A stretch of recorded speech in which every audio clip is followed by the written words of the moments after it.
네, 윤 부사장님의 열정적인 발표 잘 들었습니다.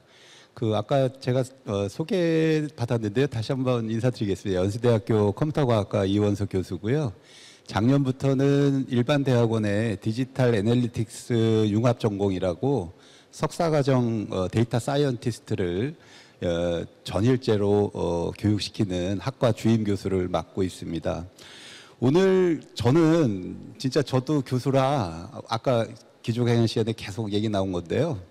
코로나 이후에 진짜 새 경험을 많이 하고 있습니다. 제 생활이 거의 다 새 경험이다 이렇게 보시면 되고, 특히 강의를 다 이제 비대면 실시간으로 하다 보니까 처음에 되게 난감했는데 요새는 또 편한 점도 있더라고요. 그래서 아마 저뿐 아니라 다른 분들도 모두가 우리가 지금 겪고 있는 상황 같고요.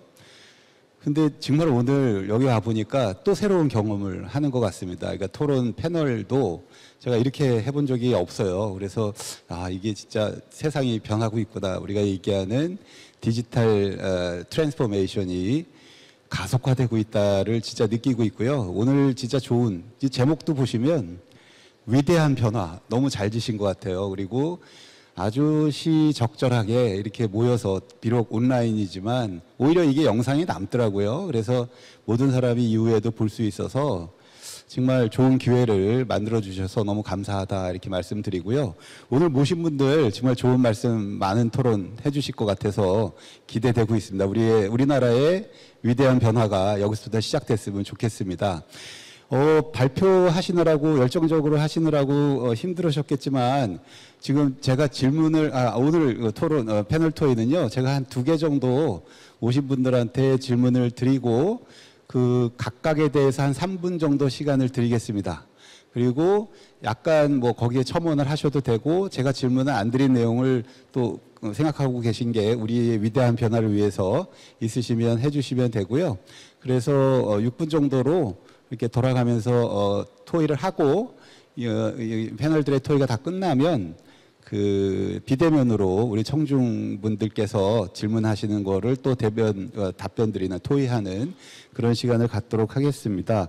윤 부사장님이 힘들게 강의하셨지만 연결된 질문이라 제가 먼저 드려야 될 것 같아요. 그래서 특히 이제 키워드가 코로나니까 코로나로 우리나라 위상이 높아졌다고 저도 생각하고 있고 일반적으로 다 생각하는 것 같은데 지금 발표하신 내용에서 K컬처, 이게 지금 K팝 이런 느낌인데 이거랑 좀 연결해서 우리가 좀 구체적으로 어떤 효과를 볼 수 있는 게 뭔지 그걸 한번 질문 드리고 싶고요.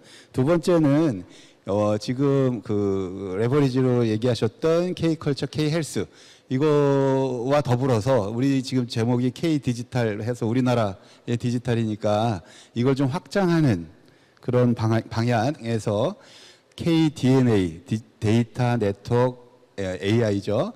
요거를 어떻게 실현해야 될까? 우리나라에 맞는 KDNA를 요 2가지 질문 드려보겠습니다. 네. 일단 이제 높아진 위상이라고 하면은 사실 K 방역이 큰 역할을 한 거죠. 그래서 K 방역이 우리나라를 상당히 청정한 국가, 그다음에 굉장히 투명하고 관리가 잘 되는 국가라는 인식을 가졌던 것 같아요. 그래서 저는 사실 이제 그런 측면에서는 아까 발표에서 말씀드렸던 플랫폼 측면하고는 조금 다른 또 어떤 기회가 있을 거라고 생각을 해요. 왜냐하면 관광산업이 완전히 지금 망가졌지만 코로나 이후에 다시 살아날 거거든요. 근데 우리나라 관광산업이 오히려 이러한 이미지를 이용해서 온라인 아닌 오프라인 관광산업의 도약을 한번 또 기대를 할 수 있다고 저는 생각을 하는 부분이 있고, 아까 말씀드렸던 K-팝이라든가 K-패션 이외에도 이 이미지를 가장 잘 살릴 수 있는 거는 그 부분을 K-푸드, 그다음에 어떤 건강기능식품 그런 부분들의 우리의 이미지를 높여서 이 부분들은 특히 이 K-푸드라든가 K 건강식품 이런 거는 사실은 그걸 어떻게 소비하고 그 다음에 그 결과가 임상적으로 어떻게 나왔는지 데이터적인 이 피드백이 잘 돌아야지 거기서 이제 분석이 되고 그래야지 완전히 이게 새로운 시장을 열 수 있는 부분이기 때문에 오히려 이런 시장에서 굉장히 새로운 기회가 생길 수 있다고 저는 생각을 하고 있습니다. 그리고 이제 그 DNA 산업이라는 거는 저는 사실은 이게 툴이라고 생각을 해요. 앞에 산업이 끌고 그 이제는 그 데이터라든가 AI가 어떤 특정 산업이 아니고 그냥 모든 산업의 기반에 깔리는 요소인 것 같아요. 그래서 그 오히려 어떤 산업을 발전시킬 때 이 밑바탕이 얼마나 튼튼해야지 이거를 그 국영수를 잘해야지 성적이 잘 나오는 거지 않습니까? 그런 것처럼 얘 기반이 튼튼해야 되는 측면이라서 저는 사실은 정부에서 요즘 그 투자하는 부분은 되게 고무적으로 생각을 하고 있는데 제가 결론에서도 말씀드렸지만 현장에서 이제 느끼는 거는 이 우리나라가 생각보다 굉장히 데이터들이 많아요. 많고 좋은 게 많지만 이게 누구나 다 알고 접근할 수 있지는 못하다. 알지 못하는 게 굉장히 크다. 그래서 이거를 어떻게 그 모이고 그 된 부분들을 잘 알게 하느냐.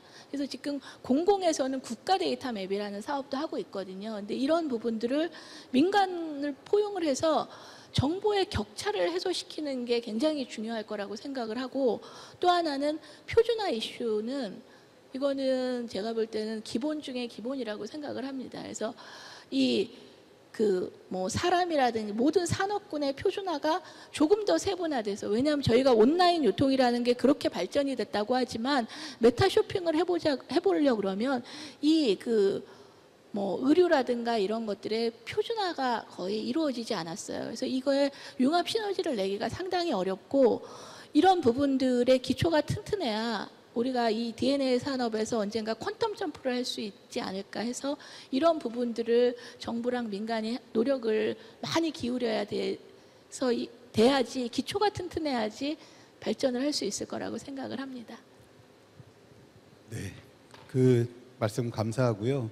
이 질문을 드렸던 이유가 사실은 아까 K 방역 말씀하셨잖아요. 그러니까 그 K 방역을 우리나라가 하는 그 방식을 보고 그거의 효과를 보고 전 세계가 사실은 우리나라를 사실은 뭐 어떻게 보면 이런 말씀 드려도 되는지 모르지만 하여튼 뭐 공경하고 뭔가 이렇게 가보고 싶은 나라 뭔가 그 이미지가 되게 좋아진 것 같다. 저는 개인적으로 이렇게 뉴스나 이런 걸 보면 왜냐하면 뭐 미국 대통령이 그런 얘기할 정도면 우리가 그런 과거에 그런 적이 없었거든요. 그래서 사실은 여기서 성공 요소는 우리가 자꾸 여기 제목에도 K 붙어 있지만 우리가 잘할 수 있는 게 뭐냐를 빨리 찾는 게 중요하지 않을까. 그러니까 과거의 정보화 사업을 통해서 정보 강국이 된 거를 한번 우리가 고민을 해봐야 되는 부분인 것 같고요. 근데 지금 우리 윤 부사장님이 지금 위기냐 기회냐 저거 봐도 위기와 기회가 같이 있는 것 같습니다. 그러니까 전체를 다 가져갈 수 있느냐 아니면 하도 지금 가진 것도 다 놓치느냐 그거 중에 제일 큰 문제가 이제 아까 윤 부사장님이 얘기하신 데이터 플랫폼 얘기 같아요. 구글, 뭐 페이스북 지금 전 세계를 거의 장악하고 있는 데이터 플랫폼 기업하고 과연 우리나라가 어떻게 경쟁할 수 있을까? 그런 업체가 나올 수 있을까? 이게 저한테는 고민이거든요. 그래서 우리 다음 소프트에서 지금 오신 안창원 박사님, 소장님한테 질문을 좀 드리고 싶어요. 글로벌 플랫폼 기업들과 경쟁할 수 있는 한국형 데이터 플랫폼 기업을 만들기 위해서 민간 기업이 정부 차원에서는 다 도와주겠죠. 근데 이제 민간 기업 입장에서 필요한 사항이 뭘까? 이게 지금 저가 궁금한 거예요. 저도 궁금한데 아마 답이 있으실 거라고 일단 저는 고민하고 있고요. 두 번째는 요새 이제 정부가 우리가 이 위기다 뭐 이런 기회다 이런 것 때문에 이제 디지털 뉴딜이란 용어로 지금 엄청나게 투자를 하려고 있습니다. 요 DNA에.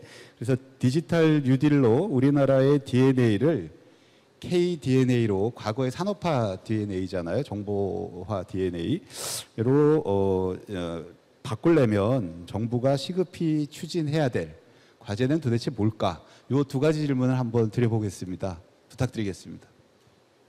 네, 안녕하세요. 방금 소개받은 다음소프트 스마트시티 연구소장으로 있는 안창원이라고 합니다. 교수님께서 정답을 기대를 하시겠지만 저 역시 그 정답을 찾기는 아직도 가야 할 길이 멀다고 생각을 합니다. 제가 생각하기에는 이번에 우리가 코로나 사태를 통해서 명확하게 얻은 교훈은 딱 이 한 가지로 집약할 수 있다고 생각을 합니다. 정확한 정보를 얼마나 빨리 획득하느냐, 그리고 가장 효과적인 비용으로. 우리는 그걸 할 수 있는 환경을 갖추고 있었고, 우리 이외의 다른 나라는 그것을 하지 않았거나 하지 못하거나 하기 때문에 우리와 같은 방역의 성과를 올리지 못하고 있지 않나 생각을 합니다. 사실 이런 내용들은 굉장히 전통적으로 우리에게는 친숙한 내용들입니다. 우리의 산출물을 더 좋은 산출물을 얻기 위해서 우리는 시간과 비용과 품질 세 가지 팩터를 가지고 고민해야 되는데, 이 세 가지 팩터를 동시에 향상시키는 방법은 지금까지는 없었습니다. 하지만 우리 국가가, 사회가, 기업이 또는 개인이 디지털화되어 있는 정도가 높으면 높을수록 더 적은 비용으로 더 높은 품질로 그리고 더 빠른 시간 내에 우리가 얻고자 하는 유형, 무형의 산출물을 얻게 되는 것이죠. 이번에 우리나라가 전 세계적으로 자랑할 수 있는 K-방역의 효과도 결국은 우리나라가 디지털화가 많이 되어 있었기 때문에 그와 같이 즉각적으로 그리고 적은 비용으로, 상대적으로 적은 비용으로 가장 효과적인 정확한 정보를 획득함으로 인해서 덜 과잉 대응하도 되도록 그렇게 우리가 이끌어 나가지 않았나 생각을 합니다. 미국이나 중국에 비해서 절대적으로 규모의 열세인 우리나라가 데이터 플랫폼으로 가기 위한 하나의 우회 전략은 상대적으로 양질의 정보를 우리가 입체적으로 구성하는 그 방법이 가장 효과적이지 않을까 싶습니다. 우리가 오는 많은 부분들이 온라인으로 이행되고 오프라인의 모든 활동들이 온라인으로 이행될 거라고 기대하고 있지만, 사실은 데이터로 표현되는 세상의 충실도가 현실에 버금가지 않으면 사실은 우리가 온라인으로만 집착하지 않을 거라는 생각을 가지고 있습니다. 어떤 부분들은 충분히 현실에 비해서 디지털 세계의 충실도가 높은 곳도 있고 버금가는 곳도 있고 뒤떨어진 곳도 있을 겁니다. 어느 부분들이 먼저 온라인 비즈니스가 되어 있는가를 보시면 그 차이가 명확하게 드러날 거라고 봅니다. 그럼 우리가 좀 더 디지털화로 가기 위해서는 현실에 버금가는 디지털의 충실도를 높여나가는 작업이 필요하고요. 그 작업들을 사실은 민간과 개인과 그리고 국가가 함께 힘을 써야 될 것 같습니다. 현실에 있는 모든 오브젝트, 일어나고 있는 현상, 프로세스를 디지털로 가장 잘 표현할 수 있도록 그 장을 깔아줘야 되고, 그렇게 되어가는 기업들과 개인과 또는 어떤 커뮤니티들이 지원을 받을 수 있는 형태로 정부가 힘을 쏟아줬으면 좋겠습니다. 이런 희망과는 달리 사실은 이게 왜 필요하냐라고 여전히 반문하는 분들이 많이 계신 것 같고요. 새로운 디지털 작업을 하자고 권유를 드리면 현재 하고 있는 것만으로 충분한데 왜 부가적인 일을 해야 되느냐고 많이 말씀을 하십니다. 그럼 저는 다시 근본적으로 돌아가서 우리가 새로운 상황, 지금까지 예측하지 못했던 문제를 풀기 위해서는 역시 정보를 가장 적은 비용으로 그리고 빠르게 정확하게 획득해야 되는데, 그게 디지털화가 되어 있지 않으면 그거는 굉장히 어려운 일이 될 거라고 생각합니다. 그리고 또 한 가지, 민간의 영역과 마찬가지로 정부가 사실은 이런 마중물 역할을 해 주셔야 되는데, 사실은 정부에서 해왔던 상당 부분의 전자정부 사업들은 서비스에 많이 집중되어 있었습니다.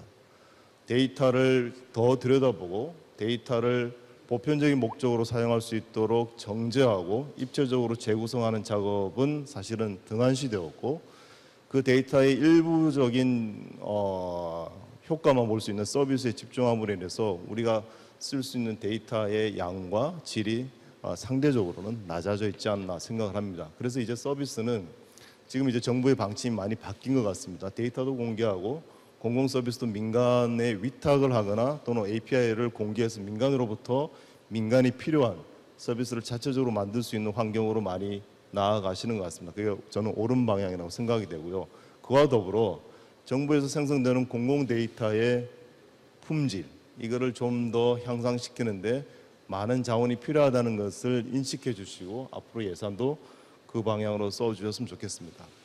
한 나라의 지력을 평가할 때 예전에는 그 나라에 얼마나 큰 도서관이 있느냐, 얼마나 큰 대학이 있느냐로 평가했습니다. 지금 우리 그런 입장에서 보면 데이터가 그냥 많다는 것만으로 만족할 것이 아니라 그 데이터가 얼마나 활용하기에 유용하게 손쉽게 활용하기에 손쉽게 준비가 되어 있느냐, 데이터와 데이터가 입체적으로 구성이 돼서 우리가 살고 있는 사회를 얼마나 충실하게 표현해 줄 수 있느냐라는 관점으로 다시 되돌려 봐야 될 것 같고요.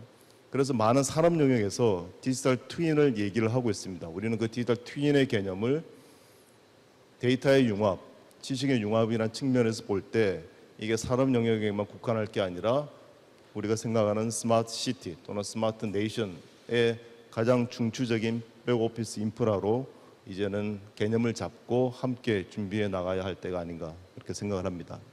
감사합니다. 네, 좋은 말씀 감사합니다. 박수 좀 부탁드립니다. 안 소장님, 예, 뭐죠? 그 애추리에 계시다가 정부 일도 하시다가 이제 민간 가셔가지고 많은 경험으로 좋은 말씀 많이 해주신 것 같습니다. 저는 개인적으로 이렇게 생각합니다. 그러니까 골리앗과 같은 그 데이터 플랫폼 기업들이죠. 구글 뭐 이런 데들. 과연 우리나라가 그와 똑같은 포맷으로 똑같은 게임의 룰로 이길 수 있을까? 네, 저는 사실은 그동안은 부정적이었습니다. 이미 벌써 판은 넘어간 것 같다 이런 생각이 일단 드는데 어떻게 보면 이번 코로나가 우리나라한테 주는 마지막 기회인 것 같아요. 옛날에 정보화 시대 때 한번 우리가 기회가 있었습니다. 세계를 리딩할 수 있는, 여러분들 아시겠지만 좋은 서비스들이 많이 나왔는데 다 없어졌죠. 지금 여러분들이 쓰고 계신 줌 뭐 이런 거 다 나와 있었던 거거든요. 근데 그 기회를 놓쳤는데 이번에 다시 기회가 왔다 이렇게 생각하는데 데이터 플랫폼을 굳이 미국의 어떤 대형 데이터 플랫폼을 모델 케이스로 봐야 될 필요는 없지 않을까.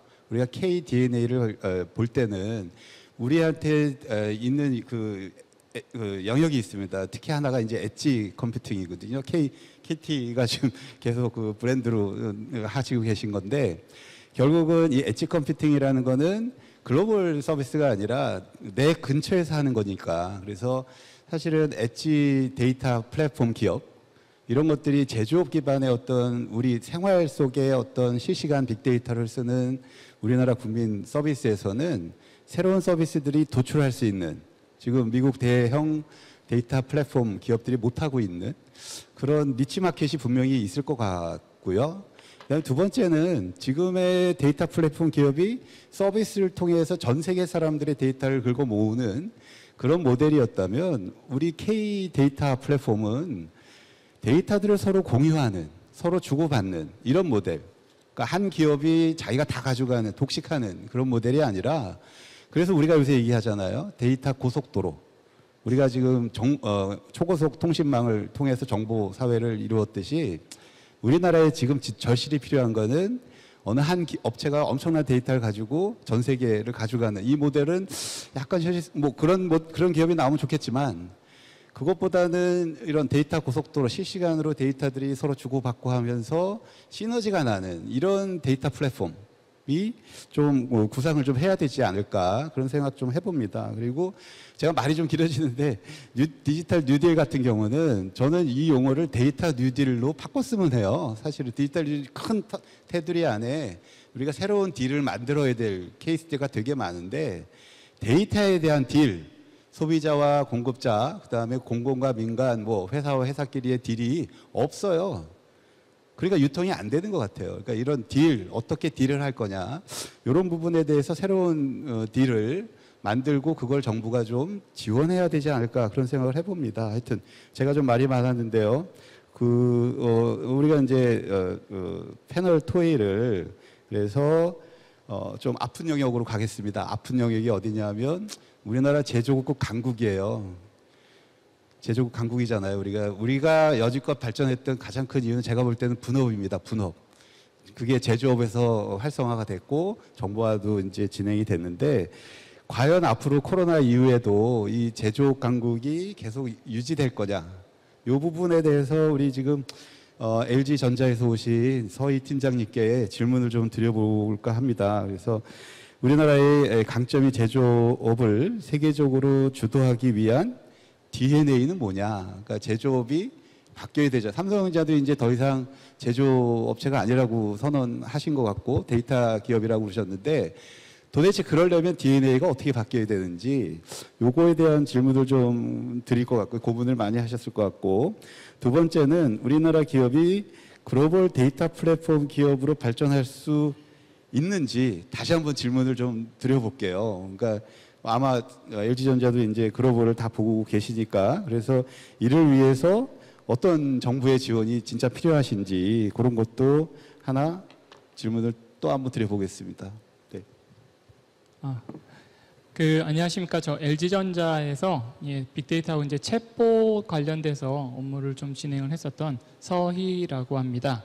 제가 한 17년, 18년도에 한국과 미국의 고객 서비스를 위한 이제 챗봇을 오픈을 했고 한 1년에서 한 1년 반 정도 운영을 하면서 이제 자동화를 통해서 이제 지금의 이 언컨택트 시대에서 이제 어느 정도의 효율화를 내부적으로 있는지를 좀 사실은 많이 고민을 했고 결과를 봤는데 사람 간의 이 언컨택트는 사실 이제 리모트를 통해서 사람들이 얘기를 하지만 저희 같은 프로세스나 제조 중심의 회사들은 이제 어떻게 보면 자동화가 이 언컨택트에서 제일 중요한 키포인트 중에 하나입니다. 이제 챗봇을 저희가 미국 같은 경우 오픈을 하고 나서 서비스에 대한 콜 수가 정말 극단적으로 많이 떨어져서 전체적인 상담사에 대한 인원들의 멤버스들이 한 80% 이하로 절약을 할 수 있었고요. 물론 이제 한국에서는 그런 일을 하지 않았지만 이제 필리핀이나 미국 같은 쪽에서는 이제 그런 어떤 효율화를 통해서 이제 사람이 점점점 사라지는 이런 상황들이 좀 벌어지고 있는 상황이고요. 제조는 사실은 그런 그 프로세스나 이런 것들 효율화를 통해서 돈을 벌고 있지만 이거는 사실 굉장히 작은 일입니다. 저희가 지금 제품을 만들고 이제 그런 어떤 팩토리 중심으로 저희만이 할 수 있는 어떤 제조와 유통 그 다음에 그런 SCM 영역들을 이제 점점 AI나 빅데이터, 네트워크 기반으로 저희가 효율화를 해야 되는 일들이 점점 더 코로나 이후로 크게 다가오고 있습니다. 첫 번째로는 각 나라마다 이제 예전과 다르게 이제 그 국가주의라는 게 다시 좀 사실 일어나는 느낌인 것 같습니다. 언제부턴가 이제 우리나라에 오지 말아라 라고 하는 것들이 너무 자연스럽게 처음 일어났고 이런 걸 통해서 지금 뭐 미국과 중국 이런 쪽에서 서로 각각 자국의 이익을 위해서 굉장히 큰 싸움들이 일어나는데 그런 거에 처음을 촉발할 수 있는 저희 제조업과에 관련된 일들은 사실은 관세입니다.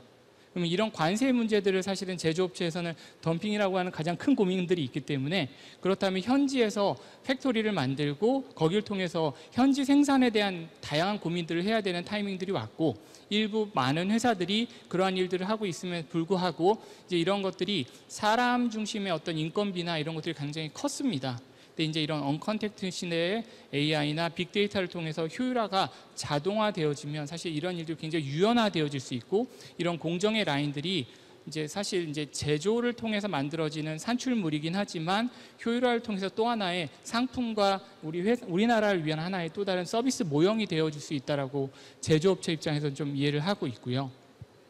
이제 제조업체 입장에서나 저희 쪽에서의 데이터 플랫폼이라고 하는 것들을 어떤 식으로 고민을 하고 있는지 좀 말씀을 드려보도록 하겠습니다. 이제 글로벌에서 가전제품을 팔고 있는 정말 든든한 기업을 갖고 있는 나라는 아마 우리나라밖에 없을 겁니다. 그래서 S사, 저희 회사, 이제 그리고 또 자동차 이하 이런 형태의 제조업을 통해서 있는 회사들이 전 세계 되게 큰 마켓쉐어를 가지고 있음에도 불구하고 이들 간의 데이터가 사실은 교환이 되기 굉장히 어렵습니다. 자동차를 타고 온 사람이 집에 왔을 때 이제 냉장고가 그러니까 세탁기가 돌고 건조기가 돌고 그 다음에 내가 혹시 잊어버렸더라도 안에 들어가 있는 물건이나 이런 내용들이 언제든지 내 자동차를 타고 바깥으로 나갔을 때 그런 일들이 자동화되어질 수 있으면 굉장히 큰 좋은 편익들을 고객에게 줄 수 있음에도 불구하고 이제 여러 이제 법령이나 이런 어떤 데이터를 교환하는 거에 대한 플랫폼과 인프라에 관련된 내용들이 아직은 좀 부족한 이유로 이제 그런 작업들이 논의만 되고 있고 사실은 구체적으로 실현되기는 어려운 상황으로 되어져 있습니다. 물론 정부에서 이 데이터 3법이라고 하는 가명이라고 하는 새로운 어떤 프레임을 통해서 저희가 할 수 있는 첫 발을 뗄 수 있는 좋은 기회를 얻었지만 아직은 그걸 위한 샌드박스나 인프라와 그다음에 이런 사회적인 저변의 개인 정보에 대한 내 정보를 현대차에서 가져가고 내 정보를 A사에서 가져가고 이런 일들에 대한 것들이 사실은 고객 입장에서는 개인정보가 침해될 위험이 없습니다 라고 하는 거에 대한 어떤 시스템과 인프라, 프로세스, 절차에 대한 내용들을 조금 클리어하게 정부에서 개런티해 줄 수 있다라고 하면 산업계에서 그런 일들을 더 잘할 수 있지 않을까라고 좀 조심스럽게 말씀을 드릴 수 있을 것 같습니다. 네, 되게 중요한 얘기, 제가 드리고 싶은 얘기 해주셔서 감사한데요. 이걸 코로나랑 비교해 보면 똑같은 얘기 같아요. 그러니까 코로나 그 병균을 제가 뭐 받고 싶지 않잖아요. 그래서 동선이 중요한 거고 동선 데이터를 자기가 파악하려고 그러고 뭐 이런 것들을 우리가 지금 2개월, 3개월 동안 했고 앞으로 한 1년, 2년을 더 해야 될 것 같은데 사실은 개인정보도 마찬가지입니다. 내 정보를 나한테는 중요한데 딴 사람들은 그걸 알고 싶어 해요. 근데 내가 그들한테 그걸 그냥 남이 그냥 쑥 가져가면 그건 내 걸 뺏긴 거가 일단 있겠고 두 번째는 나한테 또 침해가 올 수 있다는 이런 우려가 있어요. 우리는 지금 그걸 많이 경험했어요. 정보화 사회 때. 그죠? 뭐 카드 뭐 내역이 쫙 털렸네 뭐 이래가지고 뭐 중국에 가 있다 뭐 이런 얘기도 듣고 있어서 저희 나라 국민들은 아주 그냥 그거에 대한 민감합니다.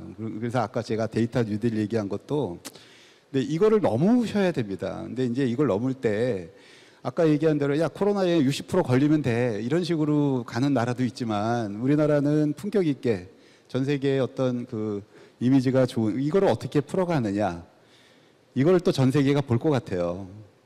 이게 두 번째 우리나라의 DNA를 푸는 첫 번째 단초를 지금 문제를 주셨습니다. 그래서 앞으로 그거를 위기를 기회로 가려면 진짜 이 데이터 고속도로를 만들려면 그런 것들이 풀리면 그 대형 그 데이터 플랫폼 기업과 어떻게 보면 골리앗과의 싸움을 하실 수 있는 기업들이 그런 것들을 할 수 있을 것 같은데 우리 모두의 문제입니다. 정부가 이걸 풀어줄 수는 제가 볼 때는 없을 것 같아서 뉴딜을 좀 해야 되지 않을까 계속 말씀을 드립니다. 하여튼 좋은 말씀 감사하고요.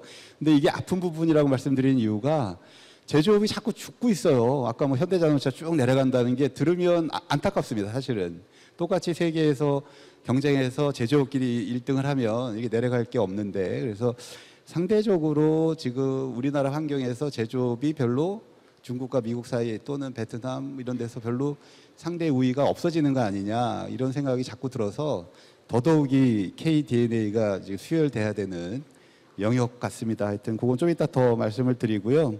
이제 패널 토의를 좀 근본적인 데로 가보겠습니다. 제가 볼 때는 이게 지금 그 무인화가 되거든요. 지금 아까 얘기한 스마트 공장 그러니까 결국은 모든 영역이 온택 일로 간다는 얘기는 사람 없이 한다는 얘기로 가고 있고요. 그래서 이미 코로나 전에도 교육 절벽이 있을 거다라는 얘기가 있는데 그게 가속화되는 것 같습니다. 특히 요새 비대면 실시간 뭐 교육 문제가 되게 크게 나오고 있어서 그래서 우리 지금 그 호서대 곽종호 교수님한테 질문을 좀 드려볼까 하고 있습니다. 그래서 기존 산업화 우리가 지금 산업화에서의 교육, 정보화 시대의 교육은 제가 볼 땐 서열화 교육입니다.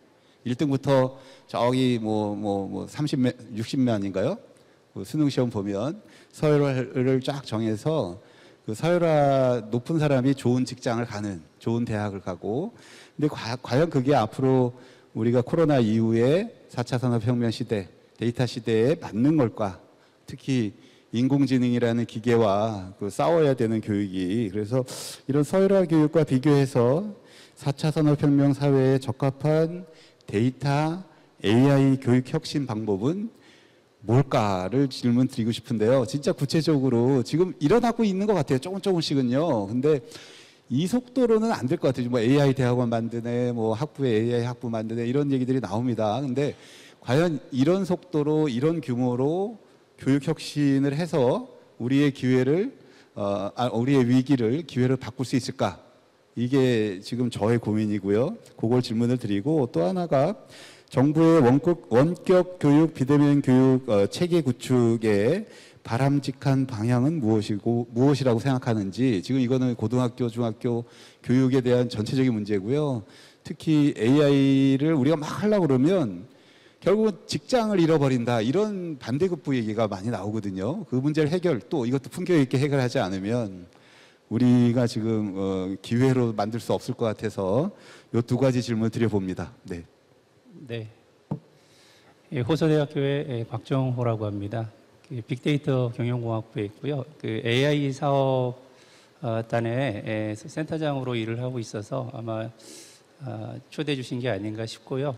지금 뭐 이 교수님 말씀하셨지만 전혀 다른 세상을 살고 있습니다. 저희도 아침 문화가 틀린데요. 아침에 일어나면 아이가 2명인데 저도 스크린을 보고 있고 큰 아이도 스크린을 보고 있고 또 고등학교 다니는 이제 막내 아들도 스크린을 보고 있고 집사람은 이제 3명을 위해서 이제 또 온라인으로 주문을 하고 스크린을 보고 있습니다. 저희 집에서는 처음 보는 풍경인데요. 아마 이러한 변화가 말씀하신 것처럼 위기이자 기회인 것 같은데요. 일단 기본적으로 교육 계획을 말씀드릴 때 왜 그럼 이런 이야기들을 우리가 하는가 이제 보면 대개 경영학적으로는 노동하고 자본을 동일하게 투자했을 때 돈을 잘 벌면 이제 생산성이 있다, 뭐 효율적이다 이렇게 얘기를 해요. 그러니까 국가도 마찬가지죠. 하나의 가계로 보면 국가가 잘 산다는 것은 국가도 돈을 써야 되니까 자본을 투자하고 기업도 마찬가지고요. 그리고 인력을 투자하는 거죠. 근데 똑같은 인력을 투자했을 때 생산물이 많아지면 우리 굉장히 효율적이고 생산적이고 훌륭하다고 이야기를 합니다. 근데 지금 이제 저희가 나누는 것처럼 실증적인 데이터들을 보면 이제 우리가 그거를 기술 혁신이나 혁신의 승수 효과라고 부르는데요. 동일한 노동과 자본을 투자했을 때에 어떤 특정한 기술의 우위가 있거나 아니면 기업가 정신이 훌륭하거나 그러면 생산성이 달라집니다. 그런데 실제 데이터들을 보면 지금 저희가 논의한 것처럼 DNA 산업이죠. 데이터나 네트워크나 AI가 접목되었을 때 생산성이 높아집니다. 단적으로 알 수 있는 게 2019년도 12월 달에 한경련 데이터가 있는데요. 이게 2가지 버전으로 이제 데이터가 나왔는데 2019년도에 AI 관련된 산업이 75% 성장을 합니다. 그리고 코로나19 이후에도 1분기를 보면 그러니까 상장 거래소하고 코스닥이 순이익이 상장 거래소가 50% 그리고 코스닥이 35%가 순이익이 감소했는데 IT 관련된 DNA 네트워크 사업들은 오히려 순이익이 15%가 늘어납니다. 그러니까 무슨 소리냐면 변화하는 패러다임 내에서 이쪽 교육을 잘 하면 우리가 그 혁신으로 인한 승수 효과에 따른 이익을 우리가 그 기회로 만들 수 있다는 거죠. 근데 이제 이 교수님 질문하신 것처럼 인력이 부족합니다. 동일한 통계에서 보면 AI 관련된 사람들을 뽑고 싶은데 10명을 이제 뽑으려고 했는데 4명밖에 뽑지 못했다는 통계가 나옵니다. 즉 단기적으로 인력이 뽑고 싶은 수요하고 공급이 안 맞는 거죠. 그래서 저는 이제 데이터하고 네트워크 관련된 인력 관련된 부분들에 대해서는 첫 번째는 조금 중장기적인 인력 수급차 계획을 빨리 만들어야 되지 않을까 이렇게 생각을 합니다. 그래서 정부에서 산업계에서 필요로 하는 인력이 몇 명인지 그리고 현재 대학이나 대학원을 통해서 공급될 수 있는 인력은 얼마인지 이러한 수급차 계획을 로드맵을 만들어서 지금 물론 그렇게 하고 계시지만 근데 분야가 되게 많습니다. AI나 이 데이터 분야에 소요되는 인력들이 많기 때문에 그걸 세그먼트를 잘 해서 인력 수급차 계획을 좀 정교하게 만들어서 이런 미스매칭을 최소화하는 이러한 부분들이 굉장히 중요하다고 보고요. 그럼에도 불구하고 말씀드린 대로 단기적으로 일자리가 뭐 좀 약간 거꾸로 부족해야 되는데 일자리가 남습니다. 이쪽 분야는. 그래서 10명 중에 4명밖에 채용을 못한다고 그래요.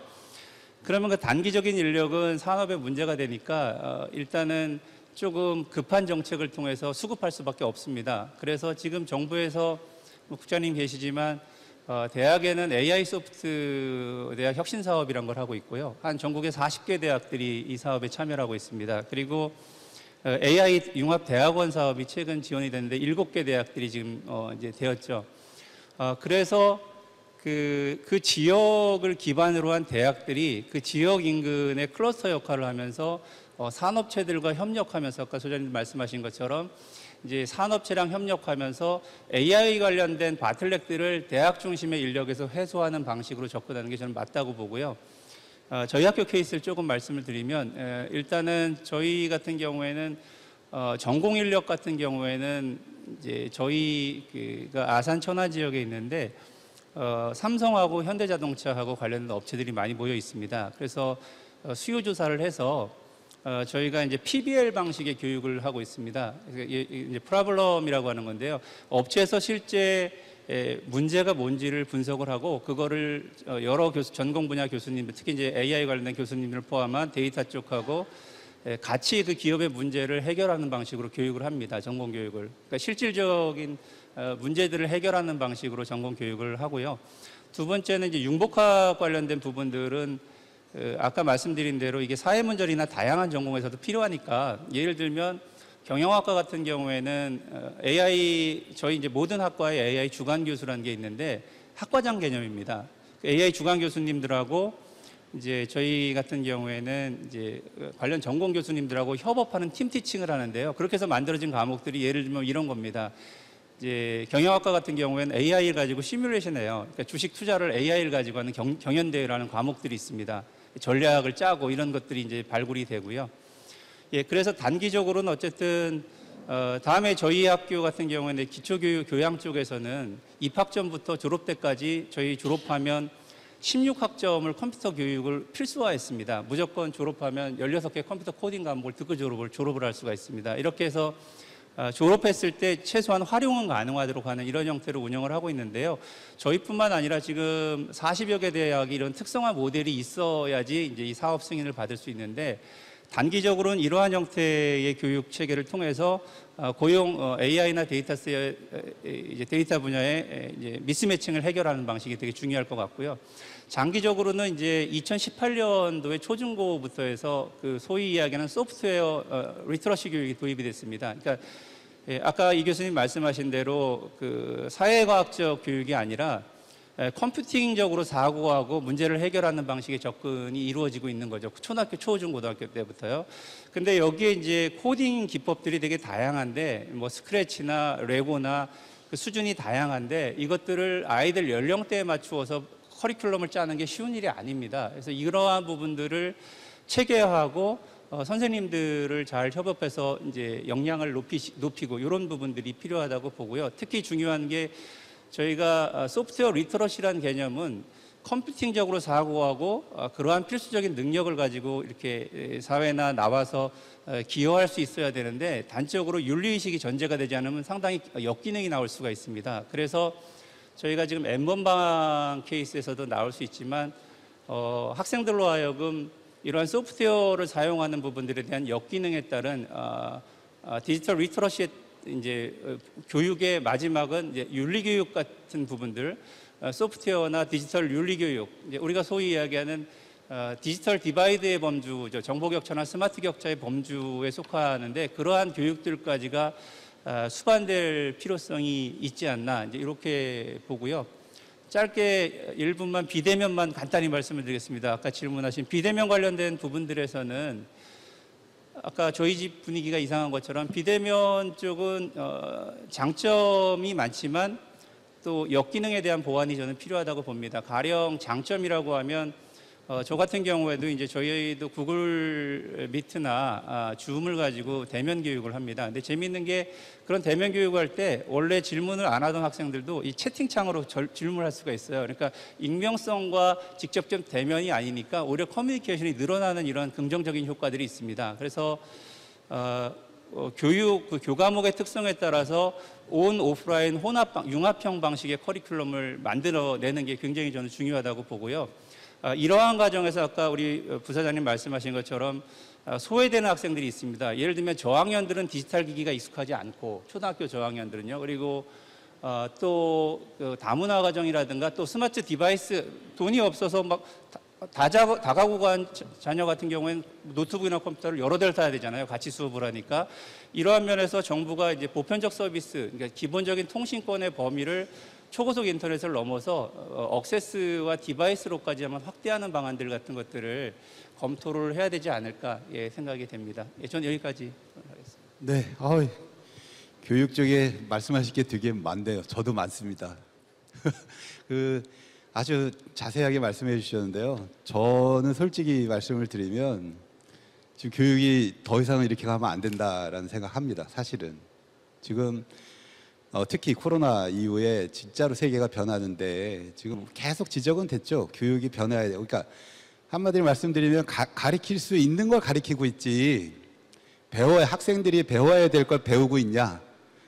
제가 교수지만 그 부분에 대해서는 아니라고 당연히 말씀을 드리고 싶어요. 그래서 과도 제가 새로 만든 대학원에 만든 이유도 그거고요. 그게 이해는 됩니다. 그 평생의 산업화, 뭐 정보화 꼭 우리가 지금 IT 교육 얘기하는 게 아니에요. 저는 모든 영역에서 우리의 교육 체계가 산업화 이후에 만들어진 교육 체계인데 그 교육 내용을 미래 세대들이 다 그런 형태로 받아야 될까? 저는 지금까지의 교육이 대중교육이라고 생각합니다. 동일한 내용을 모두 모여서 같은 시간에 같은 내용을 듣고 서열화 교육하는 이 교육 체계가 앞으로 언제까지 갈까 이런 질문이 있어요. 그래서 저는 정밀 교육, 개인화 교육, 전주기 교육 이런 것들이 진짜 필요하다 이렇게 생각하고 있고요.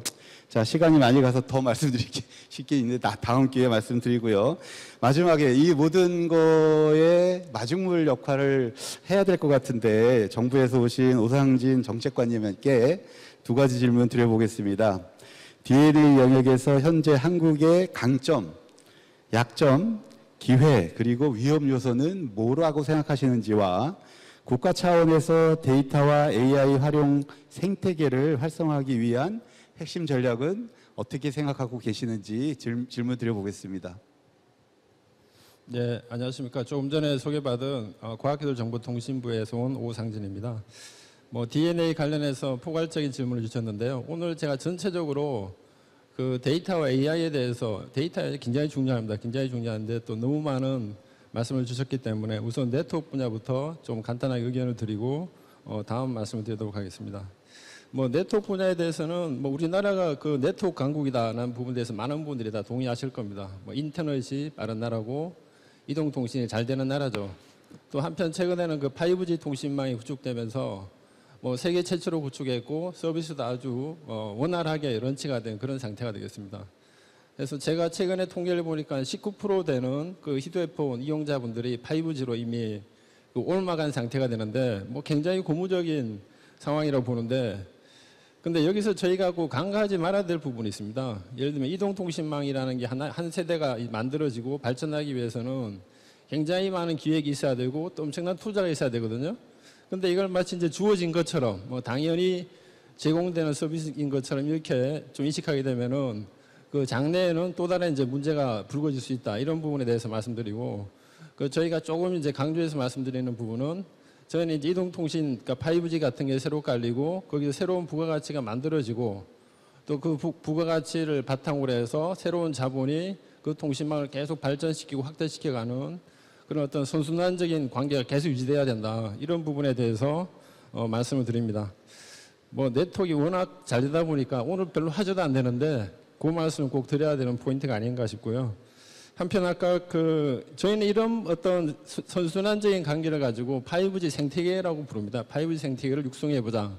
이런 부분에 대해서 신경을 쓰고 있는데 이원석 교수님이 아까 이제 중간에 말씀하신 우리나라의 어떤 핵심 포인트로 엣지 컴퓨팅 분야를 강조해보자. 그런 말씀하셨고 또 우리 이제 각종호 교수님께서 억세스 부분, 디바이스 쪽도 강조해보자. 이런 말씀하셨는데 이 부분이 다 어떻게 보면은 그 네트워크의 부가가치를 같이 올라가는 물론 데이터와 AI 연계가 됩니다. 하지만 네트워크의 부가가치도 같이 올라가는 굉장히 중요한 포인트가 아닌가라는 생각을 하게 됩니다. 그리고 오늘의 이제 키워드가 되는 그 데이터와 AI에 대해서 말씀드리겠습니다.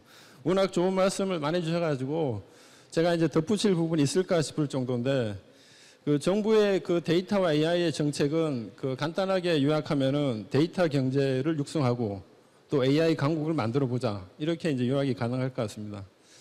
그런데 이 부분에 대해서 제가 한 가지 좀 재미난 여담을 말씀드리면 작년 12월 달에 이제 과기정통부에서 AI 국가 전략을 발표했고 당시에 저는 개인적으로 다른 기관에 나가 있었는데 그 호주에 있는 저희 카운터파트가 저한테 찾아왔어요. 찾아와서 대한민국 정부가 AI 그 전략을 만들었는데 어떻게 그 많은 정부가 같이 모여서 그런 전략을 만드냐.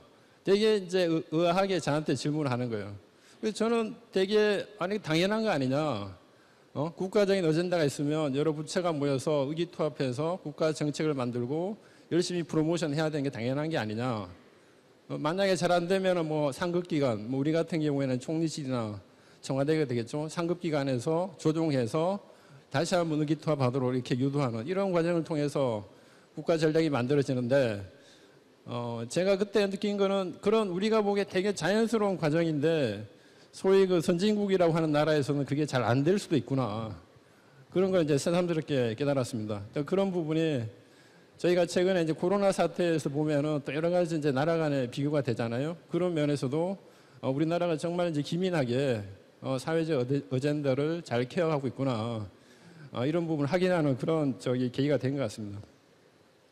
다시 이제 AI와 데이터로 돌아와서 요약해서 말씀드리면 정부 정책은 정말 그 전방위적인 지원을 한다입니다. 전방위적인 지원. 뭐 연구개발부터 시작해서 시범 사업 그리고 이제 좀 전에 굉장히 강조해서 말씀하신 인력 육성 부분 또 기업 지원 뭐 최근에 이제 법제도 개정 관련해서 많은 성과들이 나왔습니다. 이런 전방위적인 지원을 총력적으로 지원한다. 왜냐하면은 뭐 다들 강조하신 것처럼 데이터와 AI가 중요하기 때문에 또 한편으로는 그 데이터에 대해서 그동안 좀 신경을 쓰지 못한 게 아니냐 또는 뭐 양쪽으로 질적으로 부족하지 않았냐 이런 부분에 대한 지적도 있었는데 뭐 제가 이해하는 범위 내에서는 그 정부에 관계되는 거의 모든 부처에서 이런 부분에서 말 그대로 총력전을 하고 있다.